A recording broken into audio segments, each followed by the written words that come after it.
The sirens wailed across New Singapore as Dr. Samira Patel stared at her quantum computing displays in disbelief. The Nexaren warships had appeared without warning, their massive forms blotting out the sun like artificial eclipses. She'd spent years searching for signs of extraterrestrial life, but not like this. Never like this. "Doctor, they're broadcasting on all frequencies," her assistant Thomas called out, his voice trembling. The message that followed was cold, precise, and terrifying in its simplicity. Surrender or be eliminated. The Nexaren Empire had chosen Earth as their next conquest, viewing humanity as primitive creatures barely worth acknowledging. Their first demonstration of power came without warning. Sydney disappeared in a flash of purple energy, 5 million lives snuffed out in an instant. Dr. Patel's hands flew across her keyboard, analyzing the energy signatures from the attack. Even as tears streamed down her face for the lost city, her scientific mind worked furiously. The Nexarans had made their first mistake. They'd revealed their weapons technology. "Get me a secure line to the Defense Council," she ordered, her voice steady despite the chaos. "The energy signature from their weapons. It's similar to our quantum field experiments. We might have a chance." But before her findings could reach the Council, the second wave began. The Nexarans, led by High Commander Drelith, launched simultaneous attacks on major cities worldwide. Their plasma weapons turned skyscrapers to slag. Their gravity bombs created sinkholes that swallowed entire neighborhoods. Military responses proved futile. Fighter jets exploded against invisible shields. Missiles detonated harmlessly against their hull. Tanks and artillery might as well have been throwing pebbles. In the first day alone, Earth lost 30% of its military capabilities.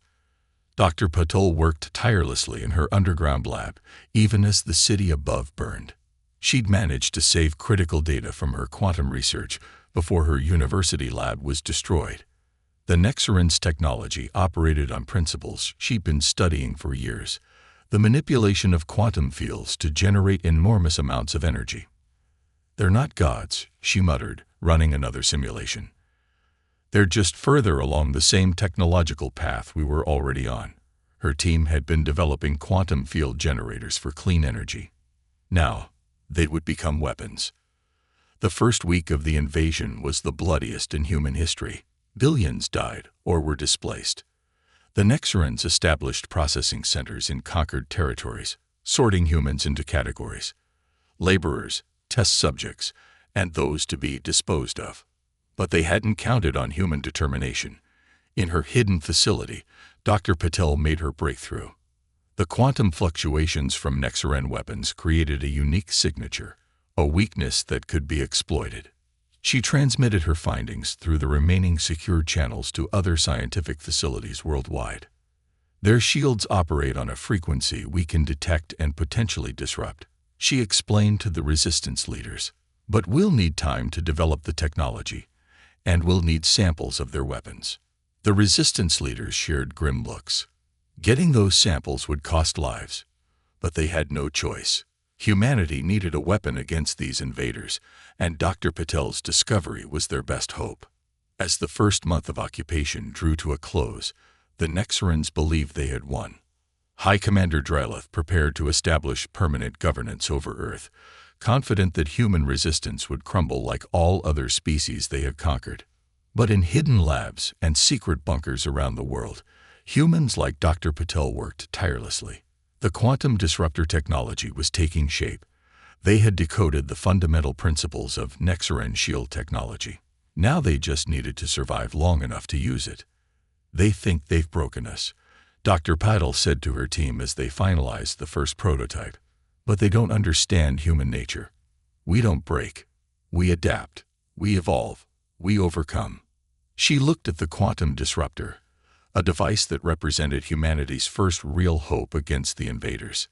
And soon, they'll learn exactly what that means. Colonel Marcus Bishop had never imagined fighting a war from sewers and abandoned subway tunnels, but here he was, leading what remained of Earth's military resistance. The dank tunnels beneath London had become their command center, a maze of cables, servers, and desperate humanity. Status report on Operation Shadow, he demanded, studying the holographic map showing Nexaran patrol patterns. The underground network of resistance fighters had grown exponentially, adapting to the invaders' tactics with remarkable speed. Dr. Patel's quantum disruptors are ready for field testing, Lieutenant Rosa Feng reported, her face illuminated by screen glow. We've managed to distribute the schematics to resistance cells worldwide. Production is underway in hidden facilities. The resistance had learned quickly that conventional warfare was suicide. Instead, they'd developed new tactics: quick strikes, sabotage, and most importantly, gathering intelligence.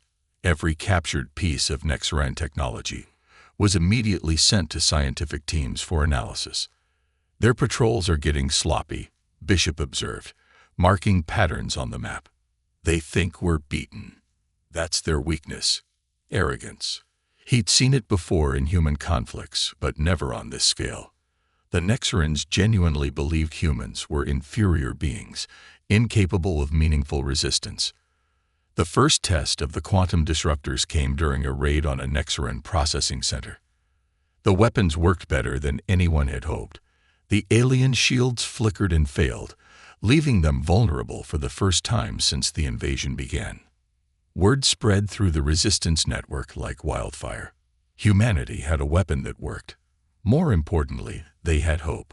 Bishop coordinated with cells worldwide, planning simultaneous strikes to maximize impact and confusion among the enemy ranks.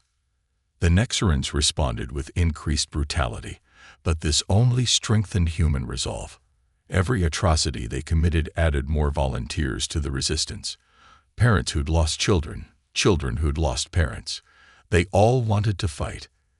They still don't understand us, Bishop told his officers during a strategy session. They think fear will make us submit. They don't realize it just makes us more dangerous. The resistance had grown from scattered groups into a coordinated global force, all while remaining invisible to their oppressors. By the third month of occupation, the tide was beginning to turn. The resistance had developed portable EMP devices that could disable Nexaran technology. Human hackers had begun infiltrating their communication systems. Every victory, no matter how small, provided new intelligence, new technology to analyze. Captain Diana Rodriguez stood in the ruins of what had once been Madrid, watching as her guerrilla forces set their trap. The Nexarans had grown predictable in their patrol routes, another sign of their fatal arrogance. Quantum disruptors in position, her second-in-command whispered through the secure comm. EMP charges primed. We're ready to welcome our alien friends. The trap was sprung with precision. When the Nexaran patrol entered the kill zone, the EMPs took down their shields. The quantum disruptors finished the job. For the first time, humans captured an intact Nexaran vessel with its crew. Begin extraction, Rodriguez ordered. I want that ship and its database in our hands within the hour. This was the moment they'd been waiting for. Access to the Nexaran's central computer systems. The intelligence gained from the captured ship proved invaluable. Dr. Patel and her team worked tirelessly to decrypt the Nexaran database, revealing critical information about their fleet movements, command structure, and most importantly, their technological limitations. Their entire empire is built on stolen technology, Dr. Patel reported to the resistance leadership. They're not innovators. They're scavengers.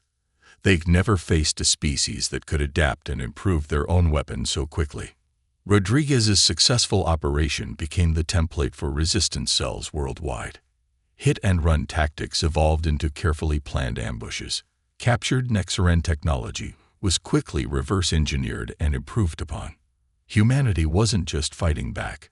They were learning, evolving, becoming more dangerous with each engagement. The Nexarans began to experience something they'd never faced before: fear. Their soldiers hesitated to go on patrol. Their commanders grew paranoid, seeing human insurgents in every shadow. The hunters had become the hunted. Push them harder, Rodriguez ordered after another successful ambush. Don't give them time to regroup or adapt. keep them off balance. Her forces had perfected the art of psychological warfare, leaving messages in alien script at attack sites. We're coming for you, and nowhere is safe. The Resistance's greatest victory came when they managed to hack the Nexaren's communication network. Using their own technology against them, humans began broadcasting footage of successful attacks throughout the alien fleet. The message was clear: Earth would not be conquered. High Commander Dralith, once confident in his species' superiority, now faced a difficult reality. His forces were being decimated by what he had dismissed as primitive beings. Every attempt to crush the Resistance only seemed to make it stronger, more determined, more lethal. By the 6th month of occupation, the Nexarens had lost control of several major cities. Their supply lines were under constant attack, their commanders were being assassinated, and their technology was being turned against them. The invincible conquerors were being beaten at their own game. They still don't understand what they're fighting, Rodriguez told her troops after another successful operation. They think this is about territory or resources, but it's not. It's about survival. And humans will do anything to survive. Admiral Hassan Rahman stood on the bridge of humanity's first starship, the Phoenix, converted from a captured Nexaren vessel. Through the view screen, he watched Earth's combined fleet prepare for their final assault. What had begun as a desperate resistance had evolved into something the Nexarens never expected, a force capable of taking the fight to their home world. All ships report ready, Admiral. Communications Officer Naomi Wright announced, her voice steady despite the tension. The fleet represented humanity's greatest achievement.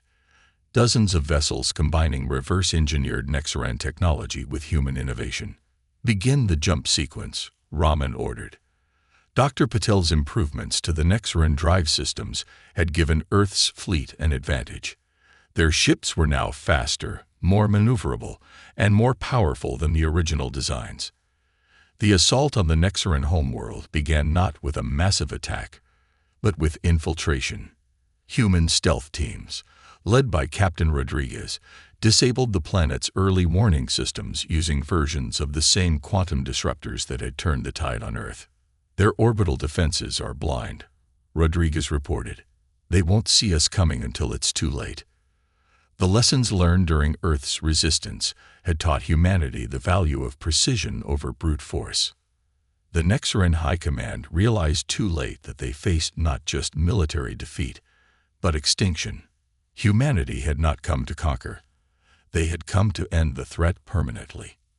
The same beings they had dismissed as primitive now commanded technologies the Nexarens barely understood. Their fleet is in disarray, Colonel Bishop reported from his command ship. They never created protocols for fighting an enemy that could match their technology. Their entire military doctrine is based on overwhelming force against inferior opponents. The space battle was decisive. Human ships, piloted by veterans of Earth's resistance, outmaneuvered their Nexaren counterparts at every turn. Improved quantum disruptors tore through alien shields, while Earth vessels remained protected by Dr. Patel's enhanced defensive systems. High Commander Dralith, watching his empire crumble, finally understood his species' fatal mistake. They had judged humanity by their technology, not their potential. They had seen an primitive species and assumed they would remain that way. Offer them surrender, Rahman commanded as the last Nexaren defense platforms fell. Show them the mercy they denied us. It wasn't forgiveness. It was a demonstration of humanity's evolution. They had surpassed their would-be conquerors not just technologically, but morally. The terms were non-negotiable. Complete disarmament of the Nexaren military, surrender of all conquered territories, and reparations to Earth and other subjugated worlds. The alternative was extinction. You could have come as friends, Rahman told the Nexaren leadership during the surrender ceremony. You chose to come as conquerors.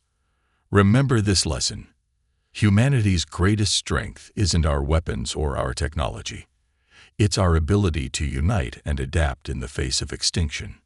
In the aftermath, Earth emerged as a leading power in the galaxy. The technology and knowledge gained from the conflict accelerated human development by centuries. More importantly, humanity's victory sent a clear message to other spacefaring races. Earth was not to be underestimated. Dr. Patel, speaking at the inauguration of Earth's first Space Defense Academy, summed up the lesson of the Nexaran War. They thought they were gods among primitives, but they taught us something invaluable. There are no gods in space, only civilizations that either adapt or die. Humanity chose to adapt, and in doing so, we became something greater than our would-be conquerors ever imagined. The stars, once a source of terror, became humanity's new frontier. Earth's fleet, built from the ashes of invasion, now protected not just their homeworld, but other developing civilizations from would-be conquerors. The species that had nearly been enslaved had become the guardians of galactic peace. Never again became Earth's motto, a promise that no other civilization would endure what humanity had suffered. The Nexaran War had taught the galaxy a lesson written in the stars themselves. Underestimate humanity at your peril.